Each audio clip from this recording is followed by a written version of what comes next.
Hello everyone. This is the eighth video in this series, and we are on with the narration topic. And in narration, we have covered several things so far.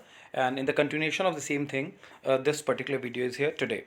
And today we are going to talk about something important. This is day 8th, and we'll be proceeding. And before we proceed, let's have a quick revision of the things which we have studied in our previous class.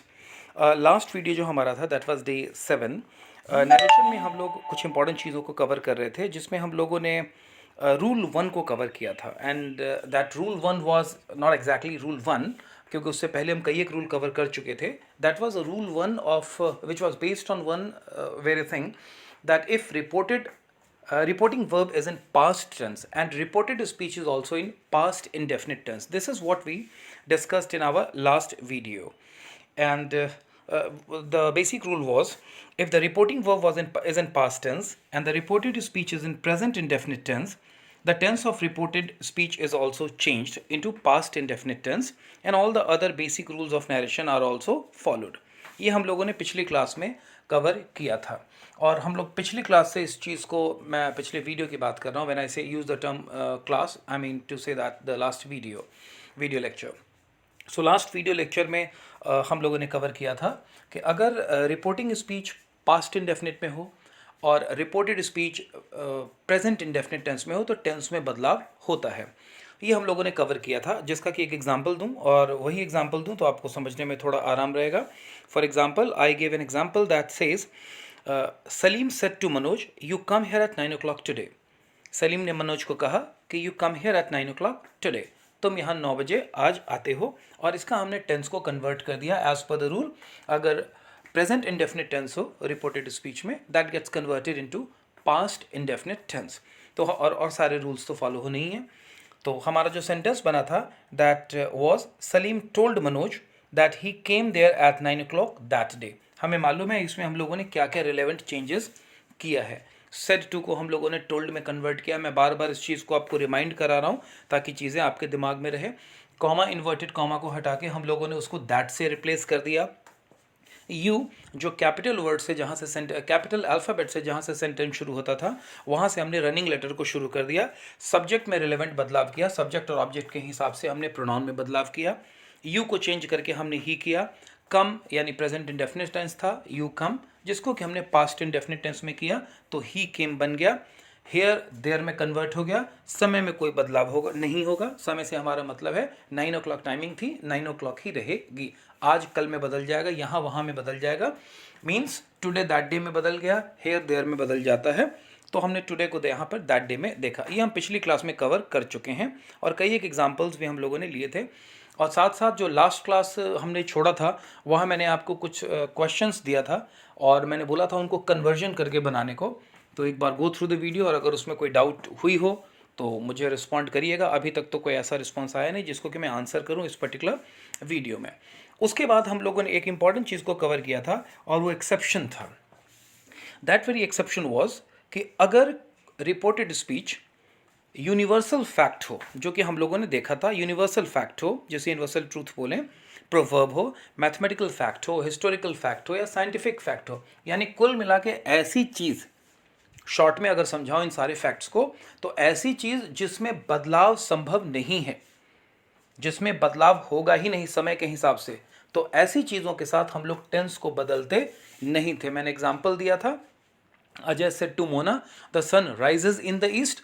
इसको हम लोगों ने the सन रोज नहीं कहा था, हमने बोला था the sun rises in the east, और केवल रिलेवेंट चेंजेस किए थे, टेंस में बदलाव नहीं किया था. अब आगे की क्लास को हम कंटिन्यू करते हैं. आई होप ये रिवीजन आपको मदद करेगा कॉन्सेप्ट को थोड़ा क्लियर करने में. अब मदद करते हैं, अब आगे बढ़ते हैं, और हम लोग रूल नंबर 2 पर आते हैं. रूल नंबर 2, पहला रूल हम लोग ऑलरेडी कवर कर चुके हैं. Let's come to rule number 2. Rule number 2 की खास बात ये होती है कि इसमें reporting verb past indefinite tense में होता है, क्योंकि हम उसी कैटेगरी के सारे सेंटेंस को हम लोग कवर कर रहे हैं. लेकिन जो रिपोर्टेड स्पीच होता है वो प्रेजेंट कॉन्टिन्यूस टेंस है. इसको हम लोग समझ लेंगे. पिछली बार का हमारा जो सेंटेंस था उसमें, मैं रूल नंबर 1 की बात कर रहा हूँ, पास्ट टेंस में रिपोर्टेड वर्ब था, रिपोर्टिंग वर्ब था, और रिपोर्टेड स्पीच जो है वो प्रेजेंट इंडेफिनिट में था. अभी यहाँ चेंज हो गया, इसमें रिपोर्टिंग वर्ब जो है वो प्रेजेंट कंटिन्यूअस टेंस है। एक एग्जांपल को देखते हैं, उसके बाद आपको क्वेश्चन समझ में आएगा। फॉर एग्जांपल कॉपी में लिख लीजिए, एक सेंटेंस में बोलता हूं, लिख लीजिए my father said to me, comma inverted comma, you are sitting here near this table. अब इस पर्टिकुलर सेंटेंस को देखिए, my father said to me, ये हमारा रिपोर्टिंग वर्ब है और ये पास्ट टेंस में है।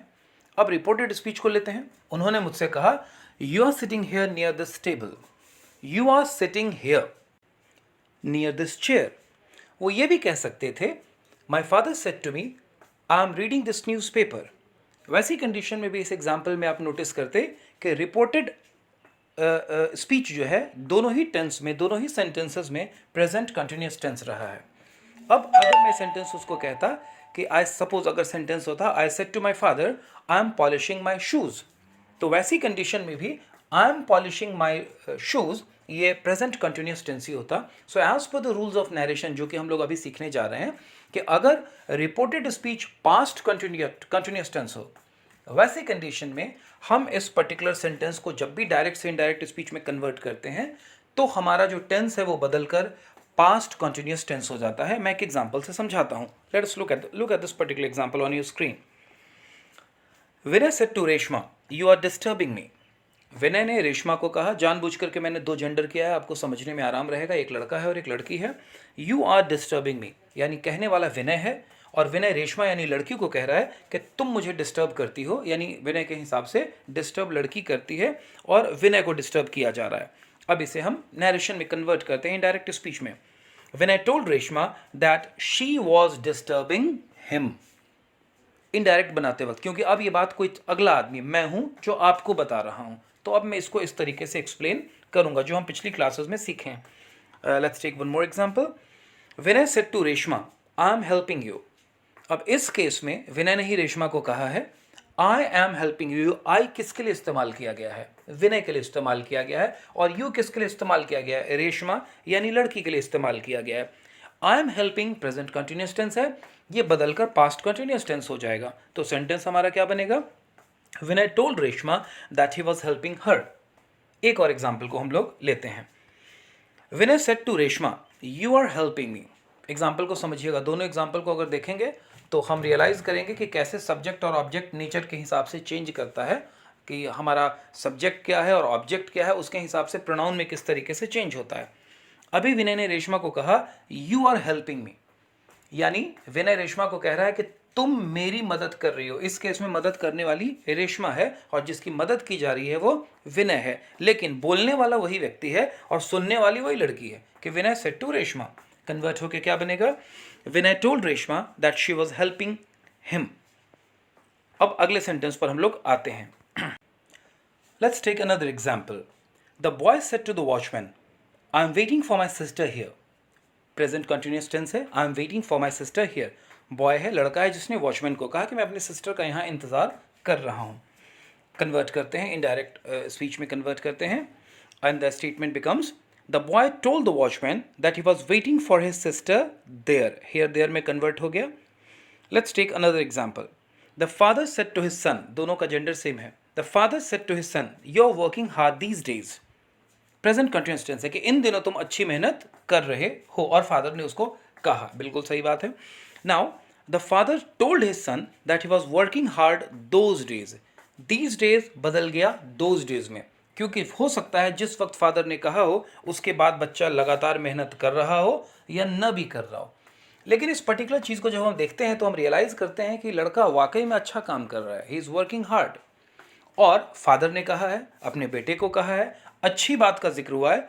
तो यहाँ पर जो अब तक हम पढ़ते चले आ रहे थे कि सेड टू को हमेशा हम टोल्ड में कन्वर्ट कर देते हैं, हम यहाँ पर कुछ और वर्ड्स का भी इस्तेमाल कर सकते हैं। फॉर एग्जाम्पल, फादर बेटे की बात से खुश है, बेटे ने कुछ अच्छा काम किया है, अप्रिशिएटेड वर्ड को यूज़ किया जा सकता है।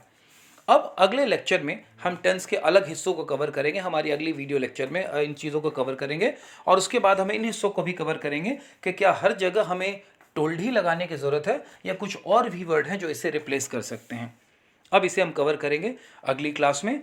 आई होप कि इस वीडियो से आपको मदद मिलेगी। ट्यूटोरियल को मैं दोबारा बताता हूँ कि आप लोग वीडियो को एक दो बार देखें, इसे सुने, कॉपी में ज़रूर नोट्स बनाएं, इससे आपको थोड़ी मदद मिलेगी। मैं हर वीडियो में इस बात को बोलता हूँ। डाउनलोड कर लें, बहुत ज़्यादा वीडियो हैवी तो होना नहीं चाहिए, आई डाउट।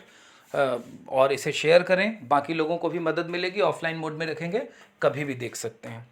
ऑल राइट, और सभी लोग सुरक्षित रहिए। Stay safe everyone and take care of yourself and your family as well. All right, see you in the next class. Thank you.